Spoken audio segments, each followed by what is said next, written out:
4 रेयांश's house. बानी पूरे दिन उसी रूम में रही क्योंकि रेयांश ने रूम को बाहर से लॉक कर दिया था। करीब रात के 8 बजे रेयांश रूम खोलकर अंदर आया तो देखा कि बानी अपने ख्यालों में ही गुम बैठी थी।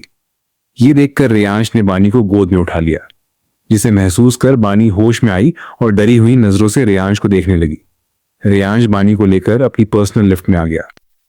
थोड़ी देर बाद रेयांश और बानी कार में थे। बानी कार की सीट के एक कोने में बैठी हुई थी। ये देखकर रेयांश ने एक बटन दबाकर पार्टीशन ऑन कर दिया और एक झटके से बानी को अपनी गोद में बैठा लिया। बानी डरते हुए बोली, ये आप क्या कर रहे हैं सर? रेयांश डेविल स्माइल करते हुए बोला, तुम्हें नहीं पता मैं क्या कर रहा हूं? फिर बानी के कान में बोला, रिमूव योर शर्ट। इतना बोलकर उसने बानी के कान के पास प्यार से किस किया। बानी डरते हुए बोली, सर प्लीज ऐसा मत करिए। रेयांश गुस्से से बोला, मुझे अपनी बात रिपीट करने की आदत नहीं है। अब बानी के पास कोई ऑप्शन नहीं था, इसलिए वो धीरे धीरे अपनी शर्ट के बटन खोलने लगी और फिर धीरे से शर्ट उतारकर सर नीचे करके बैठ गई। रेयांश ने बानी का चेहरा चिन से पकड़कर ऊपर उठाया और बानी के होठों पर अपने होंठ रख दिए। ना चाहते हुए भी बानी को उसका साथ देना पड़ रहा था। रेयांश बानी को लगातार किस किए जा रहा था। लगभग 1 घंटे बाद कार रुकी तो उसके साथ ही रेयांश भी रुका। बानी गहरी सांसें ले रही थी। तभी रेयांश उसके बाल ठीक करते हुए बोला, अपनी शर्ट पहनो। रेयांश की बात सुनकर बानी ने जल्दी से अपनी शर्ट पहन ली। फिर बानी कार से बाहर आई तो उसकी आंखें हैरानी से बड़ी हो गईं, क्योंकि रेयांश का मैंशन बहुत बड़ा था। बानी के लिए ये सब किसी सपने से कम नहीं था। चारों तरफ बॉडीगार्ड्स खड़े हुए थे और मैंशन जाने के रास्ते में गार्डन, बड़ा सा फाउंटेन बना था। रेयांश बानी का हाथ पकड़कर उसे अंदर ले गया। मैंशन के अंदर जाकर तो बानी और हैरान हो गई। पूरे मैंशन की थीम डार्क ग्रीन और ब्लैक कलर की थी। वही मैंशन में जितने भी नौकर थे सब अपने बॉस के साथ किसी लड़की को देखकर हैरान थे। रेयांश बानी को सीधे अपने रूम में ले गया, फिर उसका हाथ छोड़कर वॉशरूम चला गया। उसके जाने के बाद बानी ने अपनी मम्मा को कॉल किया। कॉल उठते ही बानी बोली, मम्मा। प्रिया परेशान होते हुए बोली, बानी कहाँ हो तुम? इससे पहले कि वो कुछ बोल पाती उसे कुछ आवाज सुनाई दी, जिससे बानी और भी ज्यादा डर गई और उसके हाथ से मोबाइल छूट गया। आवाज सुनकर बानी ने पीछे मुड़कर देखा। टेबल पर कुछ चीजें रखी थी जो अब नीचे जमीन पर पड़ी थी। उसे लगा था कि रेयांश ने उसे फोन पर बात करते देख लिया होगा, लेकिन ऐसा कुछ नहीं था। वो ये सब सोच ही रही थी कि तभी उसे अपनी मां की आवाज फिर से सुनाई दी, बानी कहाँ हो तुम? कुछ तो बोलो, देखो मुझे बहुत घबराहट हो रही है।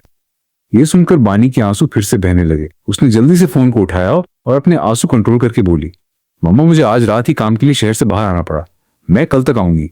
ये सुनकर प्रिया हैरान होते हुए बोली, पर बानी ऐसे रात को घर से बाहर रहना सेफ नहीं है। बानी ने कहा, मम्मा जरूरी काम है। प्रिया गहरी सांस लेते हुए बोली, अच्छा ठीक है। बानी बोली, मम्मा सुमांश कैसा है? प्रिया मुस्कुराते हुए बोली, ठीक है, और अब तो वो सो गया, वरना तुम्हारी बात करवा देती। बानी हल्की मुस्कुराहट के साथ बोली, कोई बात नहीं, अब मैं फोन रखती हूँ। इतना बोलकर बानी ने कॉल कट कर दी। फिर उसकी आंखों से आंसू बहने लगे। तभी वॉशरूम से रेयांश की आवाज आई। रेयांश अंदर से बोला, बानी मेरे पास आओ। उसकी बात सुनकर बानी डरते हुए वॉशरूम के गेट के पास आई। तभी रेयांश ने गेट खोलकर उसको अंदर खींच लिया। बानी रेयांश को शॉवर के नीचे भीगते हुए देखकर शर्मा गई। रेयांश ने उसको शॉवर के नीचे खड़ा कर दिया और शॉवर ऑन कर दिया। बानी ने शर्म से अपनी नजरें झुका रखी थी। तकरीबन 1 घंटे बाद रेयांश बाथरूम पहनकर बाहर आया। बानी भी उसके पीछे बाहर आई। बानी को देखकर रेयांश ने कहा, गीले बालों में तो तुम और भी क़यामत लगती हो। बड़ी फुर्सत से बनाया है तुम्हें ऊपर वाले ने, पर सिर्फ और सिर्फ मेरे लिए। रेयांश की बात सुनकर बानी ने अपनी आंखें नीचे कर ली। फिर रेयांश ने एक बेल बजाई तो थोड़ी देर में एक मेड खाने की ट्रॉली लेकर आई और ट्रॉली रूम में छोड़कर चली गई। बानी को सब कुछ बहुत अजीब लग रहा था, पर वो कुछ कर नहीं सकती थी। फिर रेयांश बानी के बगल में बैठ गया और रेयांश बानी के चेहरे को देखते हुए बोला, खिलाओ मुझे। रेयांश की बात सुनकर बानी कुछ पल रेयांश को देखती रही, फिर उसे अपने हाथ से खिलाने लगी। रेयांश ब्लैंकेट के अंदर अपना हाथ डालकर बानी की कमर को सहला रहा था, क्योंकि बानी कुछ कर नहीं सकती थी, इसलिए वो चुपचाप बैठी थी। थोड़ी देर बाद रेयांश ने भी बानी को खाना खिलाया।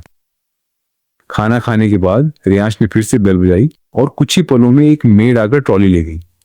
फिर रेयांश अपना बाथरूम उतारकर बानी के बगल में लेट गया और बानी को अपनी बाहों में खींचकर उसके बाल सहलाने लगा। बानी हिम्मत करके बोली, आप मुझे कब छोड़ेंगी? उसकी ये बात सुनकर रेयांश के हाथ रुक गए। फिर उसने बानी के बालों को अपनी मुट्ठी में पकड़कर उसका चेहरा अपने चेहरा के करीब कर बोला, अपने दिमाग से मुझसे दूर जाने का ख्याल निकाल दो, क्योंकि वो पॉसिबल नहीं है। उस रात तुम खुद मेरे करीब आई थी, पर अब तुम मुझसे कभी दूर नहीं जा सकती। रेयांश की इतनी गुस्से भरी आवाज सुनकर बानी डर गई और उसकी आंखों में आंसू आ गए। बानी की आंखों में आंसू देखकर रेयांश उसे डराते हुए बोला, मैंने तुम्हें रोने की इजाजत नहीं दी, सो स्टॉप क्राइंग। उसकी ये बात सुनकर बानी बिल्कुल चुप हो गई। फिर रेयांश ने बानी को अपने सीने से लगाकर अपनी आंखें बंद कर ली।